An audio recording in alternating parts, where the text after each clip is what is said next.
ang daming electric fan doon sa terminal. Hindi ko mabilang kung 10 ba or more. Not a single one ay gumagana.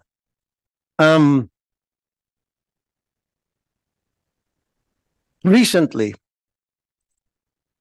I went to a province, particularly in Cebu, na meron ako nakita ang violation doon. And meron mga pumalag at hindi nagustuhan yung ginawa natin doon. And I was even called ignorant by some people in Cebu, saying na I don't know what I was doing.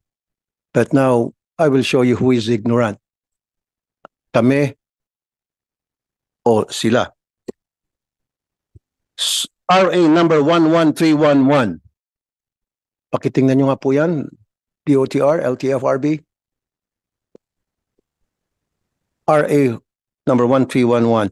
Kasi when I went to Cebu, I inspected the North Bus Terminal and I saw many violations in there. Mamaya na muna yung violation sa mga bus, doon muna sa terminal yung serbisyong ibinibigay para sa mga pasahero ng nasabing bus terminal. Ang una ko agad na puna ay yung toilet. At nakita ko, nagpapabayad sila doon sa toilet na yun. At meron tayong batas na nagsasabing hindi dapat dito po sa RA number 11311. Mas maganda kung ang magbasa nito is taga DOTR. DOTR? Anybody from DOTR? You should know this. Meron bang present DOTR? ASEC Reyes, sir. ASEC? Okay.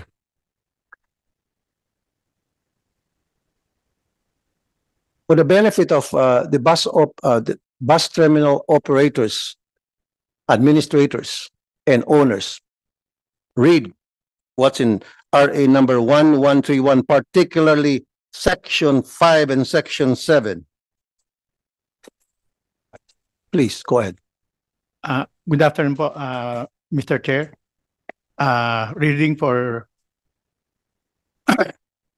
Reading Republic Act number 11311, Section 5, states that prohibition on collection of fees to access sanitary facilities.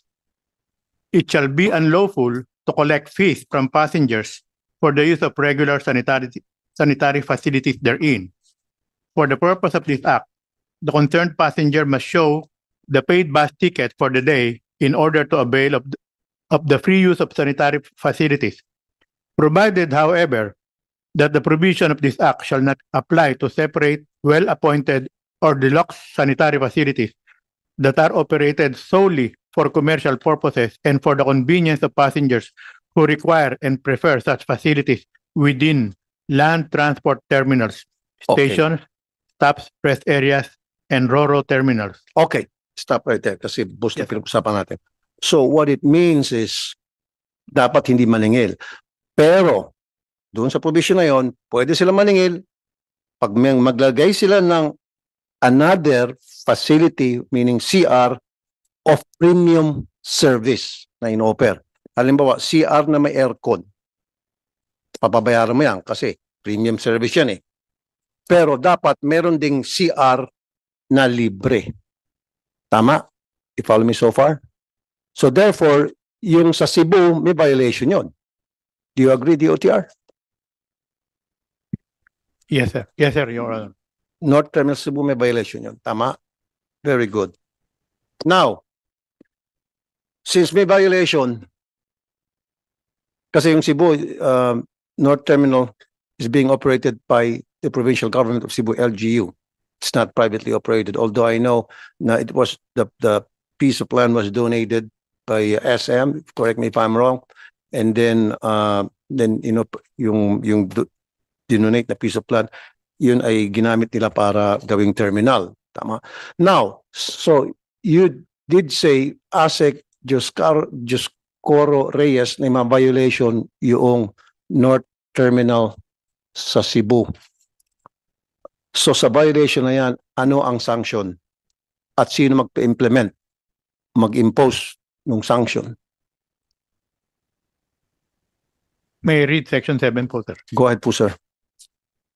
Section 7, penalty. A.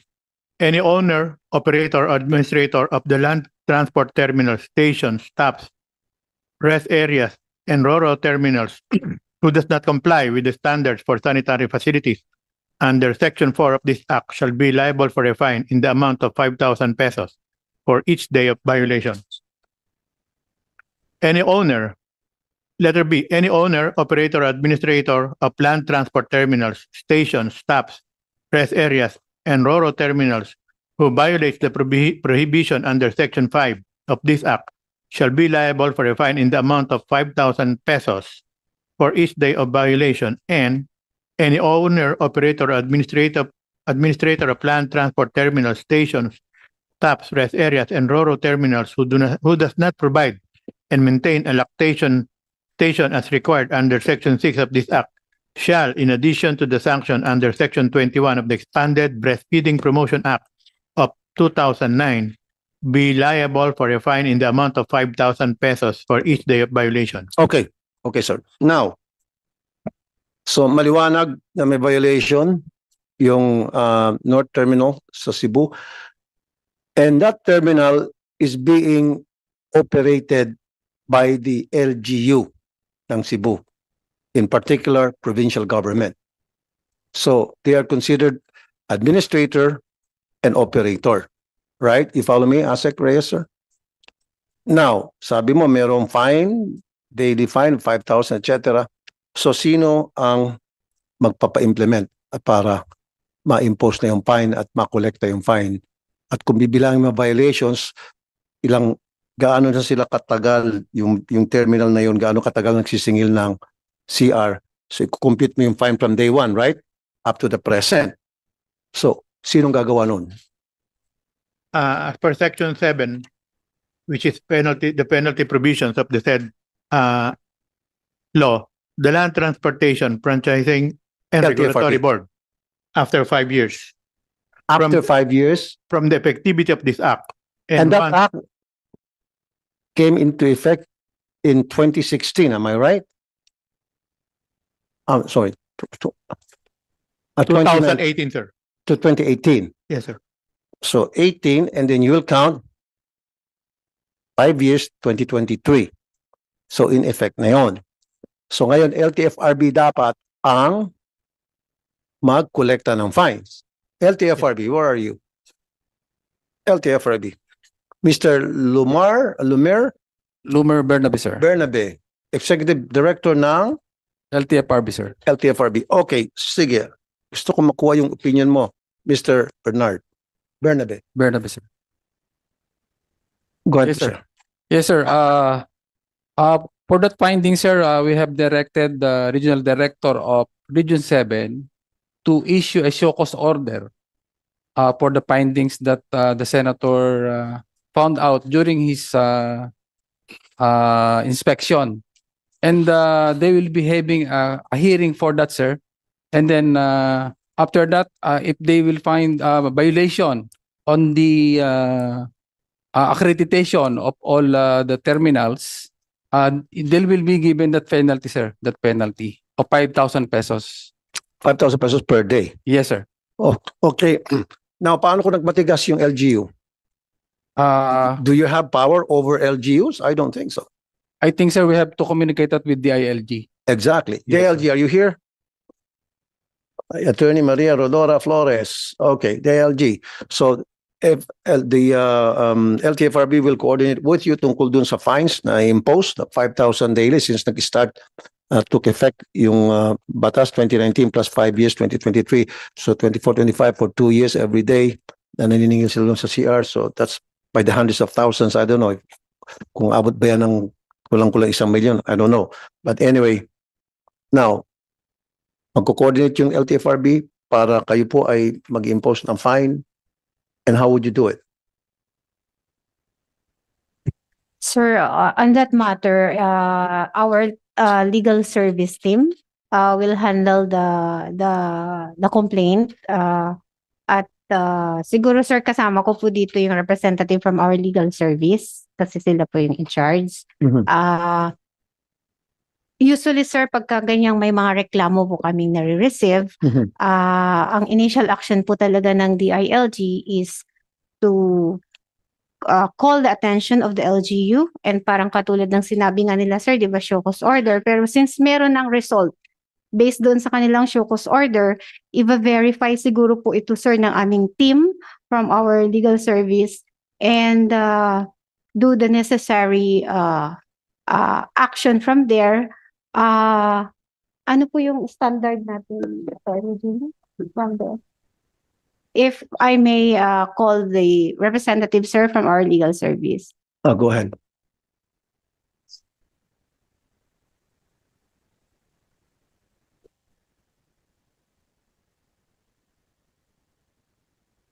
Good afternoon, Mr. Chair. Good afternoon, sir. What's your name and your Uh, title? I'm Attorney Gino Lavarias from the Legislative Division of the DILG. Good afternoon, attorney again. Sige, attorney, the floor is all yours. Mr. Chair, LTFRB being the lead agency may communicate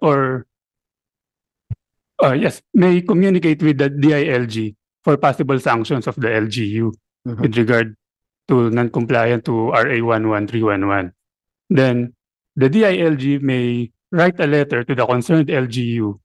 Then if that letter remain unanswered by the LGU, the DILG may initiate filing of the formal charges with the concerned LGU to the Ombudsman. And what will be the charges? In relation to local government code, Mr. Chair, there is a gross neglect of duty Mhm.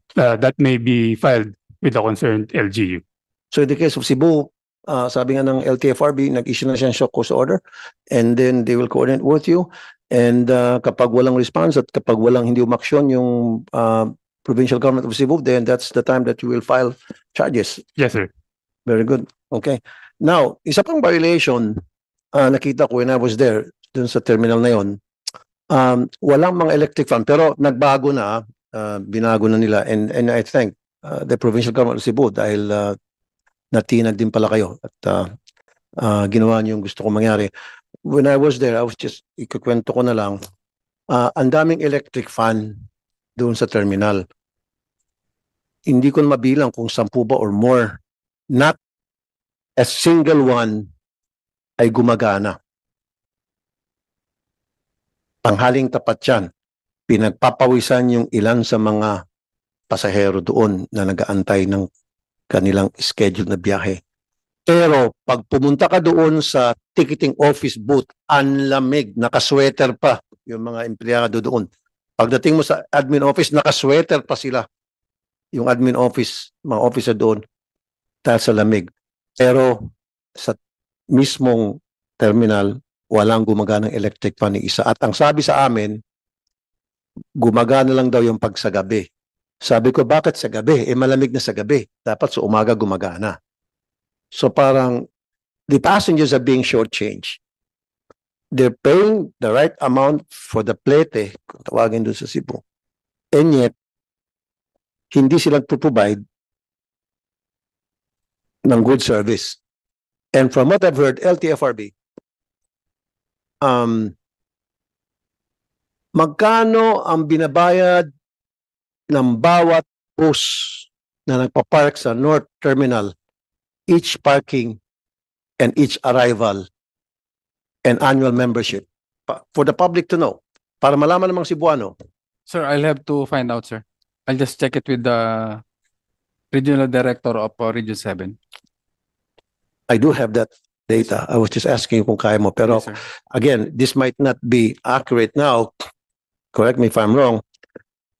Monthly fee for each bus unit na binabayad sa Cebu North Bus Terminal. I mean, ito sa South, to sa South. Sa South. And siguro pareho din to sa North. Ito yung nakuha namin data. 12,000 monthly fee for each bus unit. 250 terminal fee sa bawat parking. And 75 pesos na naman pagdating. 3 taga. And yet, free CR, hindi nyo kayo may provide. Sana magan. So, kasi yung South Terminal is also being operated by the provincial government of Cebu. Come on guys, kayo dyan sa provincial government, I don't have anything personal against you guys. I'm just doing my job, trabaho lang, walang personalan to. Ginagawa ko talagang trabaho ko, kahit na sino magalit sa akin, basta I have to do my job because I was mandated by the people to do my job as a senator of the whole country, not only of NCR, but also Luzon, Visayas, and Mindanao. And I've been doing this not only here in the Philippines, but also sa ibang bansa. Tulad sinabi kanina sa DMW, bilang committee chair ng Department of Migrant Workers, pupunta na ako ng iba't ibang bansa, Dubai, Hong Kong, Singapore, etc. para mag-inspect. But anyway, going back to public services. Now, meron bang violation din doon sa electric fan? Sa tingin nyo, LTFRB? Kasi sa Section 4 ng